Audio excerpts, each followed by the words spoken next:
बिहार चुनाव की high profile seat Raghopur से राष्ट्रीय जनता दल के नेता तेजस्वी यादव ने नामांकन दाखिल कर दिया है। यह तेजस्वी यादव का राघोपुर से तीसरा नामांकन है, जहां वे 2015 और 2020 में जीत दर्ज कर चुके हैं। राघोपुर को आरजेडी का पारंपरिक गढ़ माना जाता है और लालू परिवार की सीट माना जाता है। नामांकन के दौरान तेजस्वी यादव के साथ उनके पिता लालू प्रसाद यादव, माता राबड़ी देवी, बड़ी बहन मीसा भारती भी मौजूद थी। नामांकन के बाद तेजस्वी ने कहा कि उन्हें जीत का पूरा भरोसा है।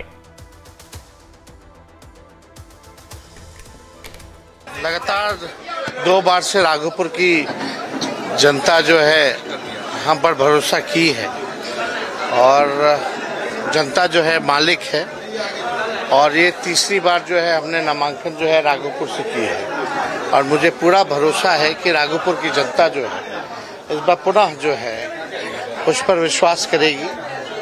और हमारा एक संकल्प है, और जो संकल्प है आपको भी पता है कि कोई ऐसा परिवार ना बचे, यानी हर एक परिवार के पास एक सरकारी नौकरी हो। बेरोजगारी को जड़ से हमको मिटाना है, बिहार को आगे ले जाना है। पढ़ाई, दवाई, कमाई, सिंचाई, सुनवाई, कार्रवाई वाली सरकार हमें चाहिए। हमें केवल सरकार ही नहीं बनाना, बल्कि बिहार को बनाने का काम करना है। लोग त्रस्त हो चुके हैं भ्रष्टाचार से, अपराध से। अब बिहार जो है अपराध मुक्त, भ्रष्टाचार मुक्त प्रदेश बनना चाहता है।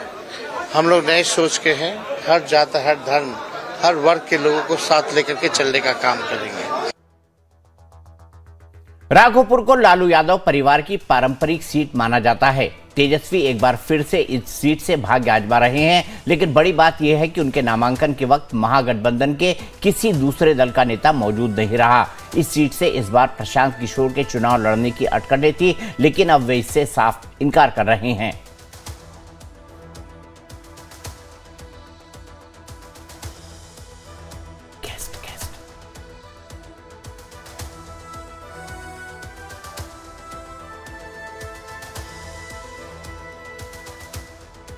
तो समीर जी, महागठबंधन का कोई नेता मौजूद ना होना, यहां तक कि मैंने दीपांकर भट्टाचार्य का इंटरव्यू किया, उनको तेजस्वी यादव के नाम पर किसी तरह की कोई आपत्ति नहीं है। मुख्यमंत्री के तौर पर मुकेश सहनी को किसी तरह की कोई आपत्ति नहीं है। आपत्ति है तो सिर्फ और सिर्फ कांग्रेस को दिखाई देती है, बाकी पार्टियां तो इम्मेटेरियल है। जेएमएम इम्मेटेरियल है इस रेस के अंदर कि मुख्यमंत्री तेजस्वी हो या नहीं। साथ ही साथ पशुपति पारस की पार्टी का भी उतना कोई इम्पैक्ट नहीं है जिसके चलते उनके नाम की हो, लेकिन ये तमाम दल दिखाई नहीं दिए। इसका आपको क्या कारण नजर आता है और क्या इसका इम्पैक्ट पड़ेगा तेजस्वी एस सीएम के कैंपेन पर?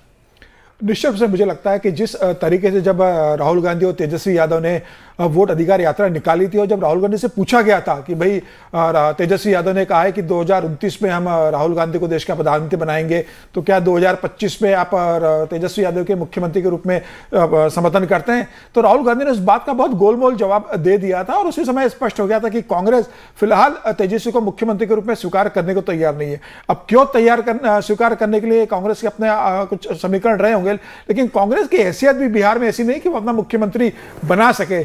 मुझे लगता है जिस पार्टी का वोट बैंक नो है और 70 सीटों पर लड़कर जो पार्टी 19 विधायक जीती है 2020 के चुनाव में, उसमें से भी 3 विधायक आपके पार्टी छोड़कर चले जाते हैं। उसके बाद लालू प्रसाद यादव सोनिया गांधी को मैसेज करते हैं कि भाई तेजस्वी को राहुल गांधी से बोले कि मुख्यमंत्री के रूप में प्रोजेक्ट करे। उसके बाद तेजस्वी यादव कहते हैं कि 243 सीटों पर तेजस्वी यादव चुनाव लड़ रहा है, वो खुद अपने आप को मुख्यमंत्री के रूप में प्रोजेक्ट करते हैं। तो मुझे लग रहा है कि एक आंतरिक जो सत्ता संघर्ष महागठबंधन के अंदर चल रहा है वो निकल के आ रहा है। और राहुल गांधी शायद ये भी लग रहा हो राहुल गांधी को कि तेजस्वी यादव को अगर मुख्यमंत्री का चेहरा बनाते हैं तो जो यादववाद की जो राजनीति, इनकी लठेत की जो राजनीति रही है यादव परिवार की, तो ईबीसी और ओबीसी जो राहुल गांधी दलित फैक्टर की तरफ देख रहे हैं वो वोट एनडीए के पास चला जाएगा, कट जाएगा। तो राहुल गांधी की अपनी रणनीति होगी। राहुल गांधी चाहते होंगे कि हो सकता है कि राजेश श्याम को हमने प्रदेश अध्यक्ष बनाया है तो दलित ये मान के चले कि भाई कोई दलित मुख्यमंत्री बन सकता है। तो कई समीकरण रहे होंगे, लेकिन फिलहाल उसका असर ये रहा कि आज तक अभी तक ये तय नहीं हुआ कि आपके मुख्यमंत्री का चेहरा कौन है। अभी तक कौन से सीटों पर आप कौन लड़ेगा ये तय नहीं है। आपकी तरफ से दीपांकर भट्टाचार्य जो पिछली बार 19 सीटों पर लड़ते हैं, वो 18 सीटों पर अपने सिंबल बांट देते हैं, कम्युनिस्ट पार्टियां सिंबल बांट देती है। तो मुझे लग रहा है कि अब पार्टी के अंदर जब 17 तारीख को पहली फेज का नॉमिनेशन का लास्ट डेट है, सेकंड फेज का जो 20 तारीख का लास्ट डेट उसका नॉमिनेशन शुरू हो चुका है, आप अभी तक ये तय नहीं कर सके कि गठबंधन में सीटें कितने बटेगी। तो जनता समझती है कि जब इनके बीच में सीटों का बंटवारे को लेकर सहमति नहीं बन पा रही है, राघोपुर में तेजस्वी यादव जाकर नॉमिनेशन भर देते हैं, दिल्ली में तेजस्वी यादव लालू यादव आते हैं जो कोर्ट में पेशी होने के लिए, तो राहुल गांधी से उनकी मुलाकात नहीं होती है, वो कांग्रेस के महासचिव के.सी. वेणुगोपाल से मिलकर चले जाते हैं। तो मुझे लग रहा है कि जनता समझ रही है कि इनके बीच संगठन नहीं है। अगर आज तेजस्वी के साथ राहुल गांधी होते, दीपांकर भट्टाचार्य होते, वहां पर मुकेश सहनी होते, सब बाहर साथ में नॉमिनेशन के लिए जाते, तो लगता है कि गठबंधन एकत्रित है और आज सुबह तक तो सीटों की घोषणा हो जानी चाहिए। उसका अलग इंपैक्ट पड़ता, निश्चित रूप से उसका अलग इंपैक्ट पड़ता, जनता के मन में भी अलग इंपैक्ट पड़ता। अब मुझे यह बताइए कि तेजस्वी को मुख्यमंत्री मानने को अरुण जी कांग्रेस क्यों तैयार नहीं है, और आज आपके महागठबंधन के बाकी नेता तेजस्वी के नॉमिनेशन में क्यों आए? एक सवाल मेरा है, पर लेकिन इसके बाद पूछूंगा, शरारती सवाल है वो थोड़ा। दीपक जी आराम से आप तो सवाल करते हैं लेकिन जवाब पूरा नहीं देने देते। नहीं आप पूरा दीजिए, मैं नहीं टोकूंगा। पत्तल चट है कि भाजपा का प्रवक्ता है। नहीं आप डिस्टर्ब किए। तीन व्यक्ति, ये तो जदयू के एक प्रवक्ता है, भाजपा के प्रवक्ता, ये भी वरिष्ठ पत्रकार नहीं, ये भी भाजपा का ही प्रवक्ता है। और ऐसा ना बोलिए, आप किसी का सम्मान मत करिए, सबकी अपनी अपनी राय होती है, इस देश में फ्रीडम ऑफ एक्सप्रेशन है, सबको अपनी अपनी राय रखने का अधिकार है। अरुण कुमार यादव जी सुनिए, ये विश्लेषक कर्ता लठायत बता रहे थे, इनको पता नहीं है 2020 के बिहार विधानसभा चुनाव में इस पत्रकार को आके बिहार घूम के अध्ययन कर लेना चाहिए। तेजस्वी यादव जी के पीठ पर भारतीय जनता पार्टी को नाक रगड़ना पड़ रहा है, मोदी से लेकर तरीपार तक को। मुद्दे की राजनीति पहली बार तेजस्वी यादव जी ने शुरू की। भाजपा के सिलेबस में मुद्दे की राजनीति था ही नहीं। भावनात्मक नारे, भावनात्मक मुद्दे, मंदिर, मस्जिद, मंगलसूत्र, गोबर, गाय, क्या क्या था। तेजस्वी यादव जी ने शुरू किया ना, पढ़ाई लिखाई, दवाई, कमाई, सिंचाई, सुनवाई के साथ नौकरी की बात। और आपने देखा अरे चुप रहिए, इनका वॉल्यूम बंद करिए, या तो फिर कहिए हम आउट हो जाए। दीपक जी ये चमचा है भाजपा का। अरे नहीं ऐसा नहीं कहिए, ऐसा नहीं कहिए, किसी के प्रति असम्मान मत प्रकट कीजिए। आप अपनी बात कहिए, कोई दिक्कत नहीं, आप अपनी बात कहिए। आप दीपक जी, समीर जी हमारे भी मेहमान हैं, आप भी हमारे मेहमान हैं, और समीर जी बहुत वरिष्ठ पत्रकार है, मुझसे भी पुराने हैं। समीर वरिष्ठ पत्रकार का यही धर्म है, विश्लेषणकर्ता का एक तरफा जो है प्रवक्ता की तरह, भाजपा प्रवक्ता की तरह बात करे।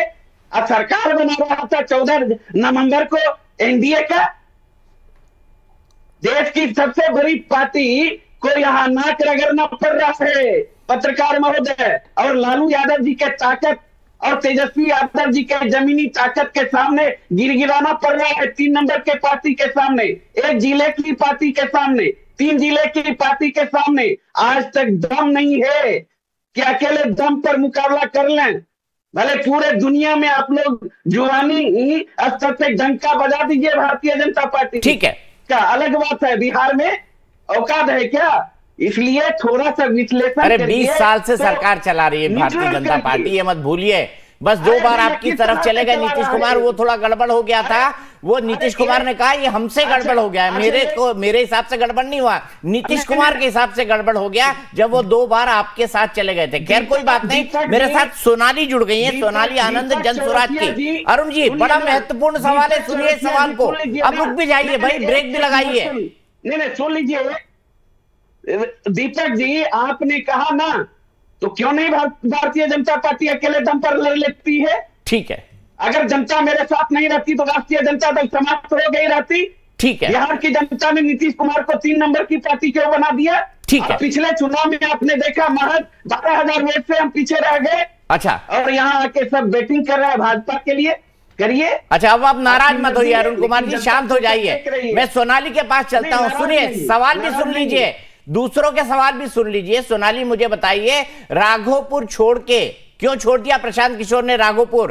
क्यों वो चुनाव नहीं लड़ना चाहते हैं? क्योंकि उनका तो कहना था कि अगर राघोपुर से मैं लड़ लेता तो तेजस्वी यादव की हालत खराब हो जाती। आपकी आवाज नहीं आ रही बिल्कुल भी। अब आ रही है मेरी आवाज?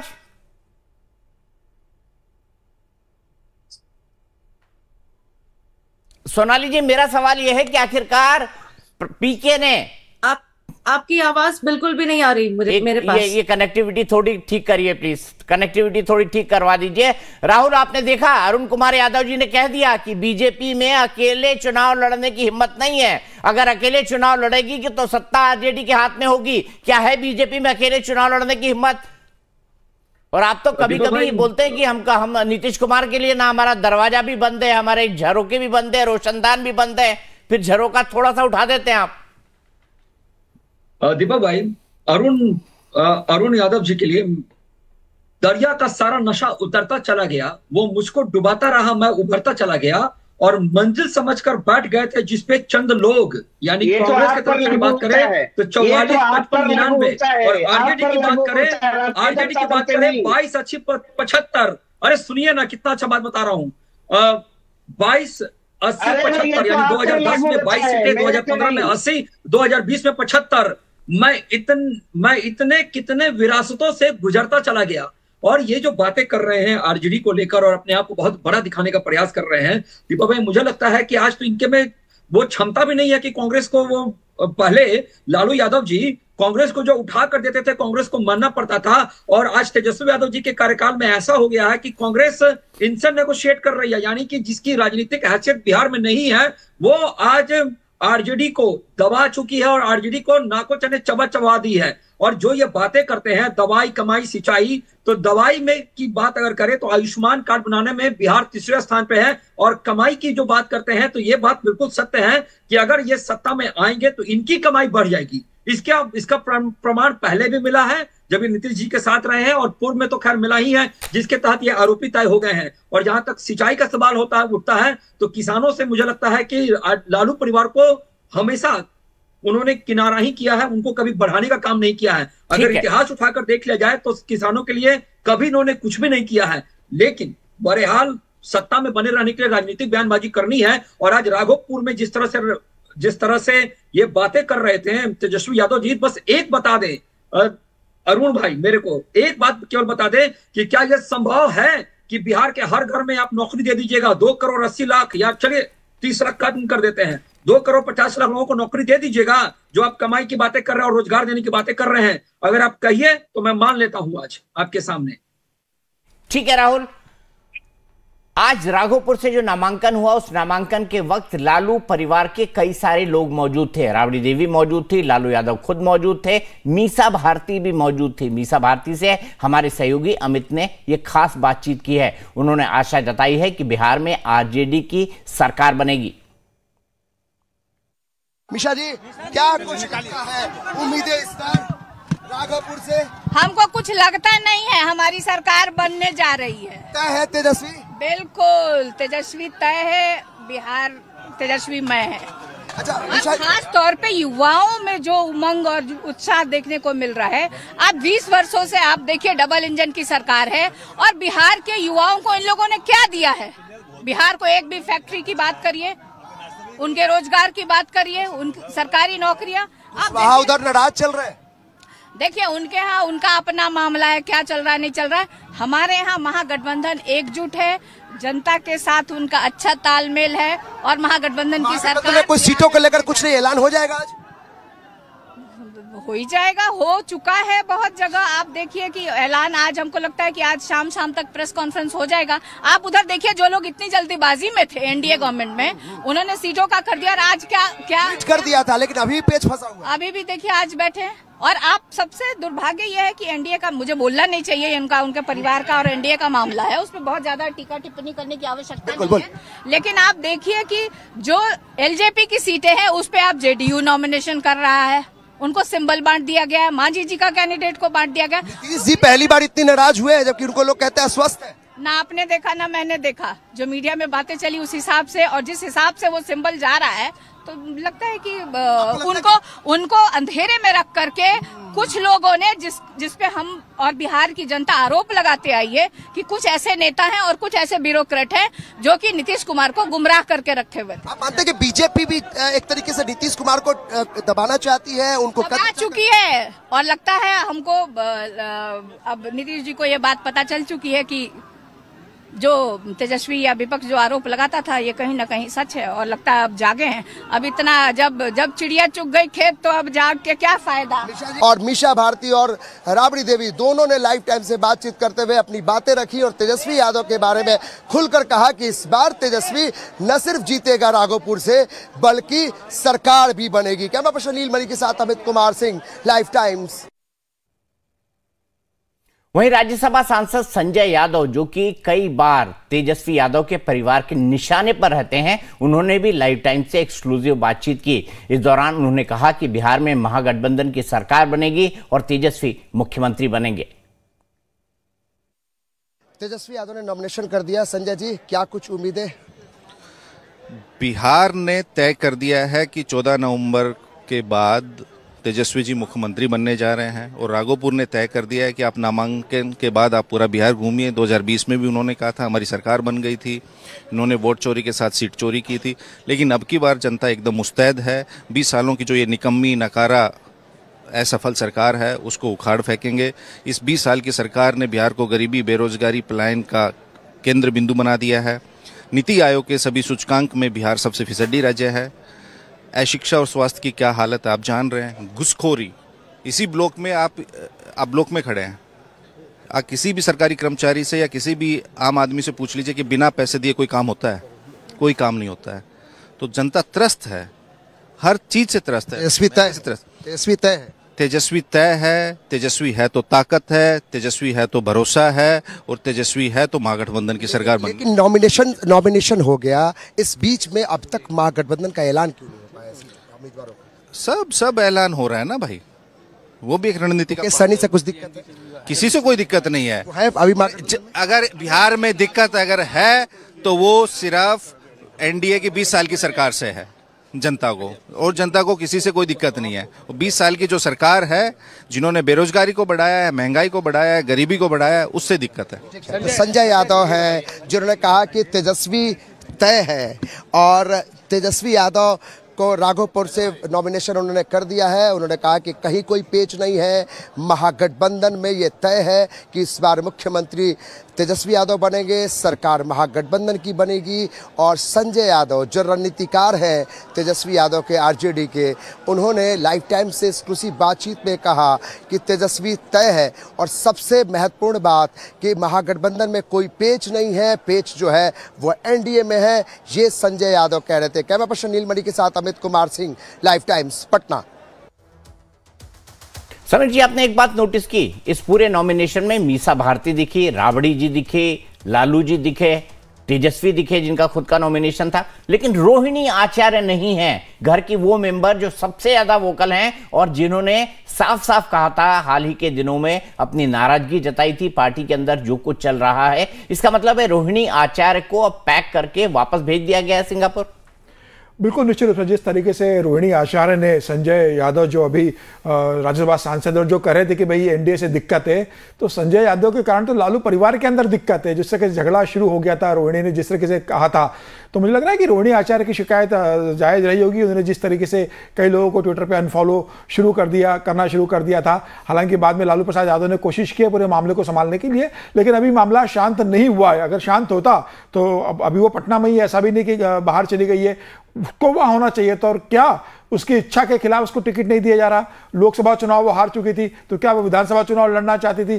तेजस्वी ने उन्हें विधानसभा चुनाव लड़ने से मना कर दिया। पार्टी को स्पष्ट करना चाहिए ना कि भाई क्यों आज उनकी बहन नहीं आई जो लोकसभा चुनाव लड़ी है, जो जिसका परिवार में एक बड़ा योगदान रहा है, और उन्होंने कहा कि मैं अपने पिता को किडनी दी थी। तो आज जब पूरा परिवार था तो वो तो परिवार का हिस्सा है, उनको वहां पर रोहिणी आचार्य को रहना चाहिए था। तो रोहिणी आचार्य क्यों नहीं रही, इसका आने वाले दिनों में मुझे लगता है असर दिखेगा। और रोहिणी निश्चित रूप से ट्विटर पर बहुत मुखर है, तो वो ट्विटर पर इस बात का जिक्र जरूर करेगी।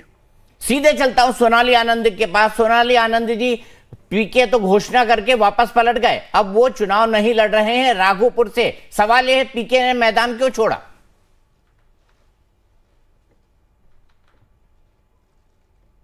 अनम्यूट कर दीजिए सोनाली जी अपने आप को।